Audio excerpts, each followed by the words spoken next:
Fala, meus amores, tudo bem? Professor Eduardo Ribeiro de História aqui. E hoje vamos falar sobre a Grécia Antiga. Sim, vamos falar sobre a Grécia Antiga. E a gente vai retomar o nosso assunto, o nosso conceito que estávamos falando na última aula, sobre a cidade, né, de Atenas, suas características democráticas, como funcionava a democracia, como funcionava a sociedade. De Esparta também vamos falar nesse vídeo agora. Mas uma coisa interessante é a gente retomar como acabamos nosso vídeo da aula passada, falando sobre o ideal de democracia, diferenças da democracia do mundo antigo e as diferenças na democracia do mundo atual, do mundo contemporâneo. E isto é uma coisa que nós temos que levar em consideração, essas diferenças, certo? Essas diferenças de como as sociedades elas se comportavam de formas distintas, de formas diferentes, certo? Vamos lá.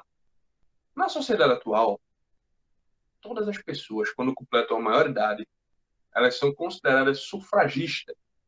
O que é um sufrágio? Sufrágio é o sinônimo de voto. E por que não usa o termo voto? Porque é o termo que os vestibulares eles vão usar. E, professor, e por que nos vestibulares não usa voto, simplesmente voto? Porque se for fazer tão fácil assim, todo mundo vai passar, né, bebê? Então, eles dificultam o processo. Então, se acostume com o termo sufrágio, porque sempre nos vestibulares, Enem, SSA, da vida, eles vão usar o termo sufrágio, certo? Hoje a gente tem um sufrágio universal. Então, todo mundo, quando completa a sua maioridade, ganha o direito ao voto, a ser sufragista.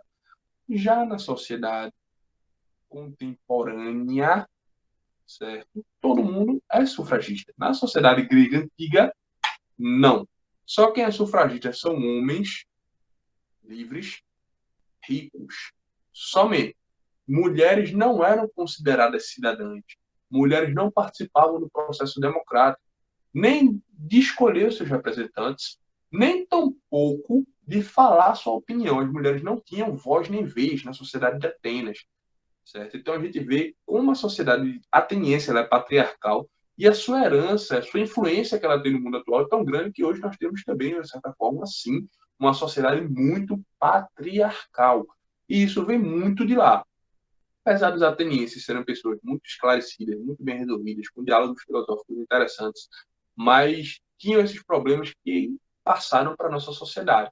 Então lá, quem era homem, livre e rico era cidadão. Os demais não eram.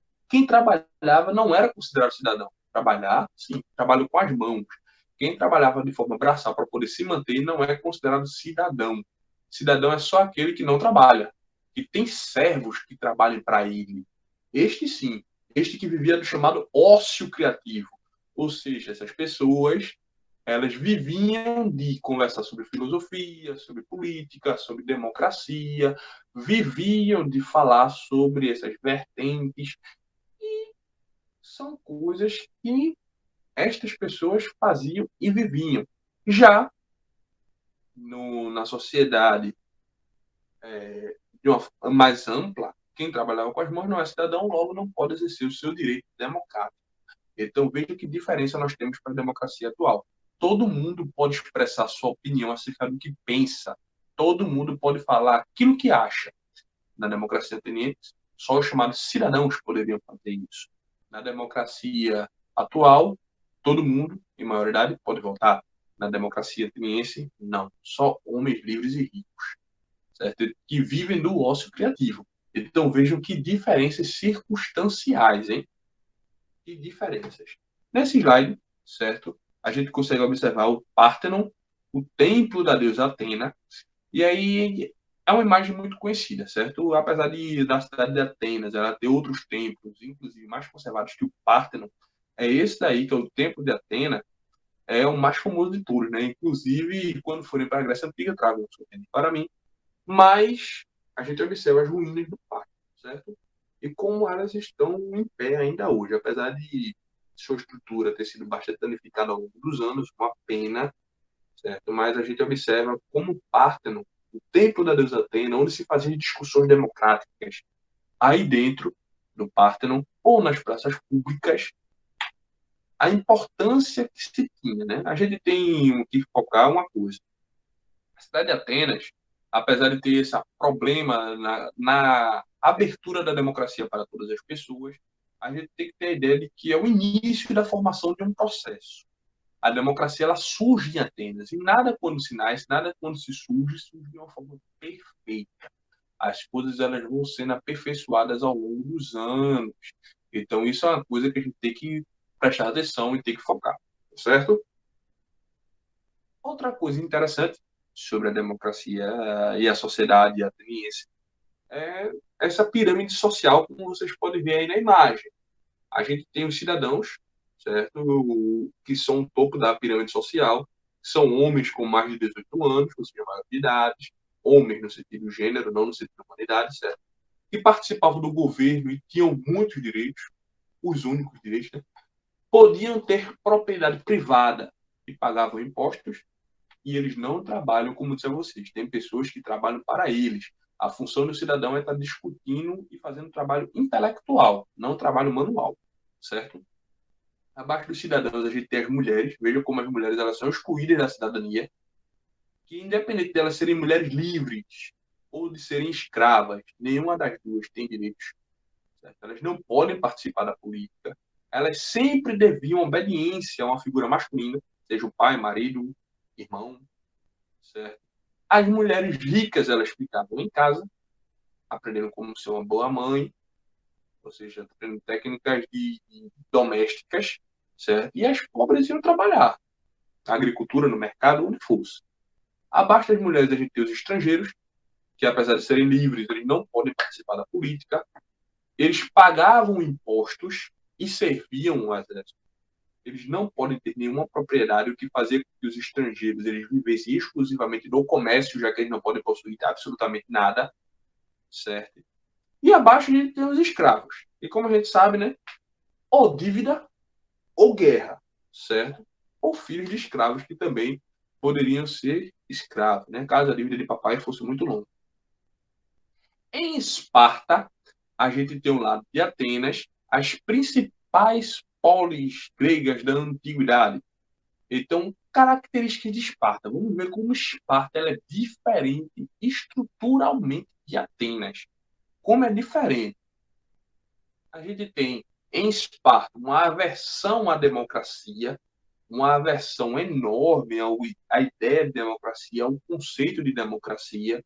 A gente tem em Esparta uma educação militarizada ao extremo master, certo? Então a gente vê como Esparta tudo é militar, tudo gira em torno do militarismo, tudo em Esparta é ligado às ideias militares, então a sociedade é militaresca, certo? O sistema de governo em Esparta é uma diarquia. Diarquia não é monarquia, não. Não. Diarquia. Monarquia é quando tem um rei. Diarquia são dois reis. No caso de Esparta, a gente vai ter um rei para finalidades políticos militares e a gente tem um rei para finalidades religiosas. A gente tem dois reis. É uma sociedade hierarquizada e eles odeiam a democracia e tudo que ela representa. Em Esparta, eles tinham ojeriza isso. Diziam que a democracia não era coisa que uma pessoa máscula deveria resolver. Em Atenas, as coisas se resolviam a partir da democracia, do diálogo, do debate. Em Esparta, as coisas se resolvem através do uso da violência, do sangue derramado, das lutas e das batalhas. As características espartanas, elas são totalmente, mortalmente, absolutamente diferentes das características que a gente tem em Atenas, certo? E isso é uma coisa bastante importante para a gente frisar, para a gente salientar. As características de cada uma são próprias, certo? São totalmente, mortalmente diferentes. Certo, pessoal? Alguma dúvida até aqui? Se tiverem, podem falar, certo? Deixem claro aí as dúvidas de vocês. Assim como em Esparta, aliás, assim como em Atenas, Esparta também tem sua pirâmide social. E vamos observar, essa aqui é mais interessante do que a outra. Em Esparta, a gente tem os esparciatas. 5% da população são esses espartanos, que são ricos donos de terra. Certo? Em Esparta, como eu teria dito a vocês, o sistema econômico gira em torno da agricultura, em Atenas é muito do comércio, mas somente 5% da população tem terras, que são os espartanos de nascimento, homens ricos, livres, que são donos de terra. Somente 5% da população. 10% são os periecos, que são homens livres, comerciantes, artesãos, mas não são considerados cidadãos, certo? Em Esparta. Por quê? Não tinham afeições militares, não participavam de conquistas, certo? Tinha alguma questão técnica dessa. E embaixo a gente tem os ilotas, 85% da população. O que são os ilotas? São os escravos. Como Esparta é uma sociedade guerreira, militaresca, que fazia várias guerras e conquistas o tempo todo, vejam a quantidade de escravos que tem dentro da sociedade espartana. 85% da população é escrava dentro de Esparta. Porque como eles faziam guerra o tempo todo eles venciam alguém, o tempo todo eles escravizavam pessoas. E esses ganhavam o nome de ilotas. Observe a quantidade de gente que era escravo em Esparta. Se a gente for ver, a quantidade de lotas de escravos é uma quantidade tão absurda que é a mesma percentagem quando a gente soma esparciatas e periecos. A classe média, digamos assim, e a elite, certo? A elite militaresca. Então, observem como escravos são maioria esmagadora na sociedade, certo? São maioria esmagadora. Bom, aqui a gente tem ruínas da sociedade de Esparta, certo? Essas ruínas. Diferente de Atenas, a gente não tem muitos registros construtíveis de Esparta, até porque Atenas, as pessoas, elas tinham uma discussão política, racional, bem mais ampla que Esparta. Então, em Esparta, as construções elas eram muito de madeira, só as bases das casas que eram feitas em pedra, mas as casas propriamente ditas eram muito feitas em madeira. Então, diferente de Atenas, a gente não tem um aparato construtivo tão bem idealizado. Em Atenas, a gente tem muito mais ruínas. Certo? Então, essas são características muito amplas e diferentes da sociedade espartana para a sociedade ateniense.